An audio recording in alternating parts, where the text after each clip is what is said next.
title of your memoirs is Wine, A Way of Life. That's right. I'm curious if the title could have ever been anything else. Was there ever a moment in your life that wine was not your destiny? Were you interested in any other careers, or were you into wine from a very young age?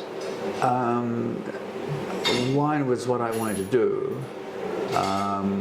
When I got around to trying to find a job in the kind of trainee job I wanted in the highest echelons of the wine trade, I couldn't find it immediately, and my next choice would have been art.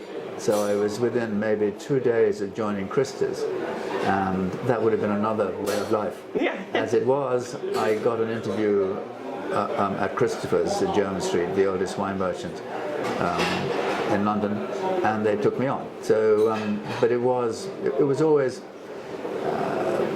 what I wanted to do. So there it is, and it has been a way of life. Fabulous. And your life has been documented in many articles and films as well, sometimes correctly and sometimes incorrectly. Yeah. But this is the first time that you've written your memoirs, and it's your version of your life. What is the most pivotal moment for you in your career in wine? Well, the most pivotal moment is, of course, the Judgment of Paris, which doesn't go away, and it's not sort of an albatross, but I mean, it's something which I'm much more proud of having founded l'Academie du Vin. So to create the first private wine school in France, and the Academie du Vin goes on, and so that's what I'm most proud of. And I think it is a pivotal moment, because if there'd been no Academie du Vin, there would have been no Judgment of Paris. So that's it. Absolutely. And as you say, the Judgment of Paris was pivotal, not just for your career, but also for New World wine. Do you think there, and especially California, do you think there could ever be a tasting with quite the same impact today, or has the wine world changed so much? I think it was well described in George Taber's book as the tasting which revolutionized the world of wine.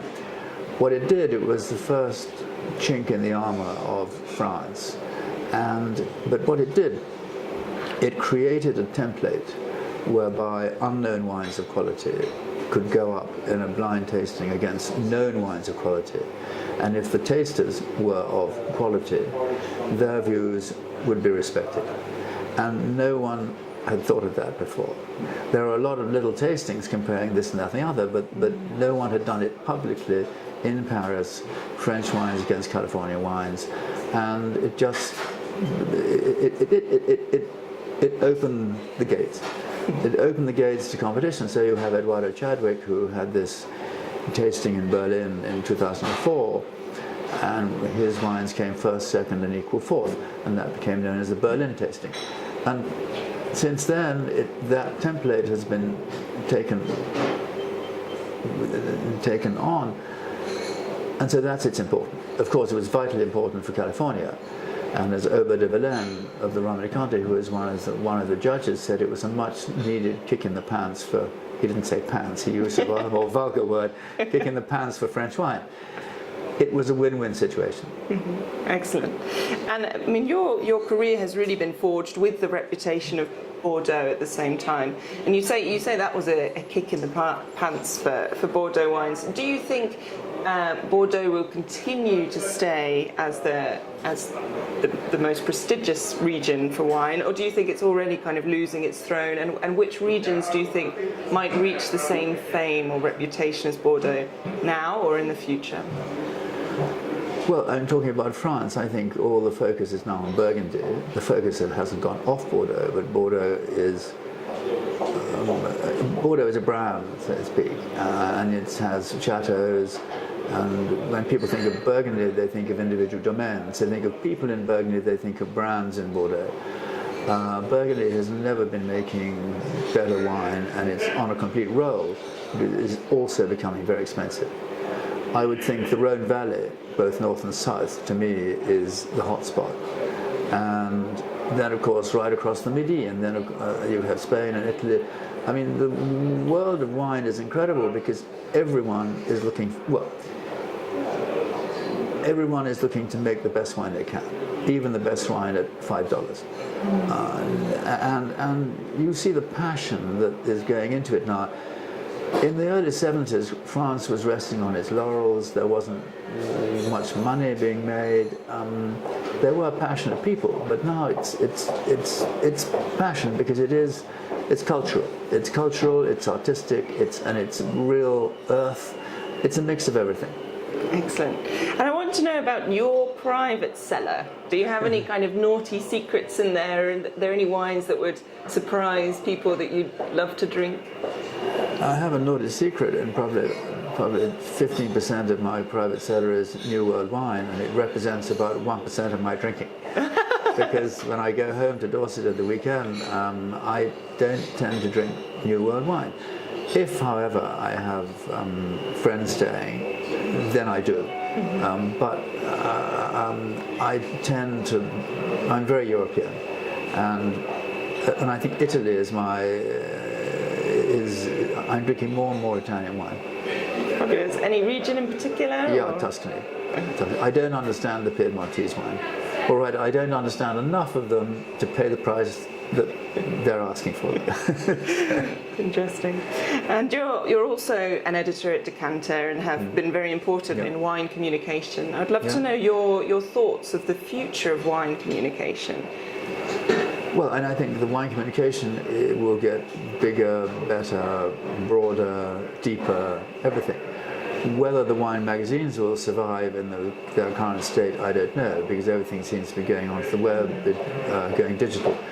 But communication is everything, absolutely everything. Something which is not communicated about in our world does not exist. Absolutely. And in terms of wine education, as you say, you started the Academie du Vin and have been very instrumental in wine education here in England as well. Yeah. How do you see wine education changing and the growth of wine students? Do you think it's an exciting time for I think it's wine very education? exciting. The WSET, of which I have the honour to be the honorary president, has 90,000 students across the world. And that's 90,000 people who want to learn about wine, and probably 50% of them want to go into the wine trade.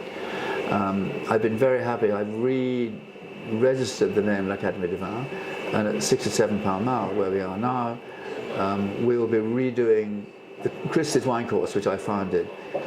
Christie's shut it down a year ago. The Christie's wine course will have a renaissance under the name l'Academie du Vin here at 67 Pall Mall. So I'm really happy about that. Fabulous.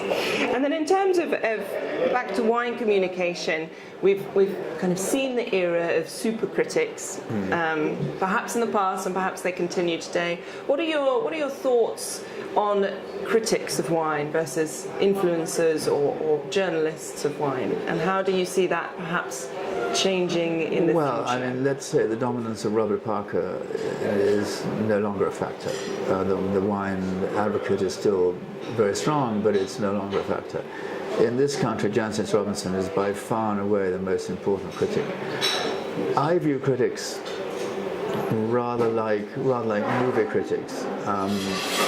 There's so many movies coming out, and you buy a newspaper and you take the advice. If you see a movie get 5 stars, 5 stars, 5 stars, 5 stars, and it's the kind of movie you want to watch, you'll probably go and watch it.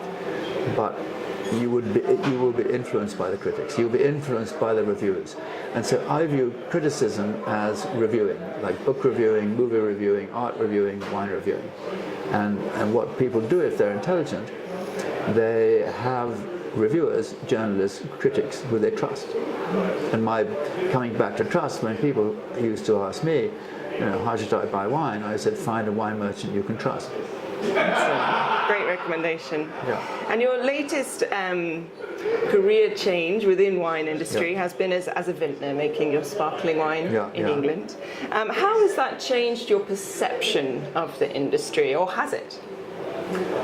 Well, it's convinced me of the adage that to make a small fortune in the wine business, you need to start with a large fortune.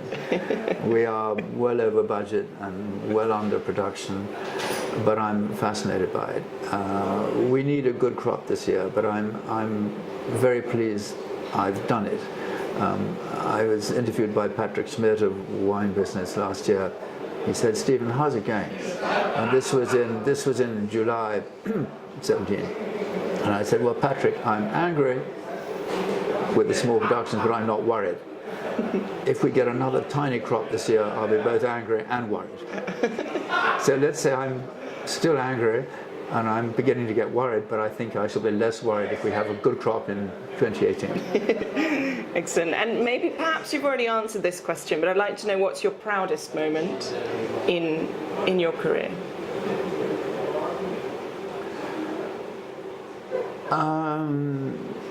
I think being awarded Decanter Man of the Year last year. That really was an accolade, and the people who came to the lunch at La Gavroche, Piero Antinori, Aubert de Villaine, Angela Gaia, Eduardo Chadwick, people I'd known sort of all my life, and people who, yeah, I mean, I wouldn't say admired me, but yeah, I mean, it was a wonderful accolade. Yeah, absolutely. So that is my proudest moment, and I don't think that's going to happen again. So.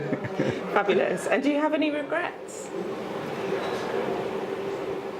Yeah, I made a lot of really stupid mistakes. In the final years in Paris, I made a great mistake in New York. I have a great fault, apart from being impatient, which is my biggest fault, but I don't mind that one. I have a great fault of being a prima donna in the sense that it's not that I always think I'm the center of attention, and I don't wish to be, but I always do what I think is going to work, and that doesn't always work. So I made a lot of catastrophic mistakes, and of course you have to live with them. Absolutely. And so everyone can, read very much about your life in your memoirs, but what's the next chapter for Stephen Spurrier? Well, the next chapter is going to be relaxing. I decided that I'm going to be an observer. I've been a participant of the wine world for 54 years. I'm now going to be an observing participant. Therefore, I'll step back a bit and still enjoy it, but I won't be on the sidelines. I'm not the kind of person to be on the sidelines, but I won't be in the middle of it. Fabulous. You'll be observing with your glass of Tuscany or Precisely, yeah. Dorset sparkling. Yeah. Thank you very much. Amanda, thank you very much.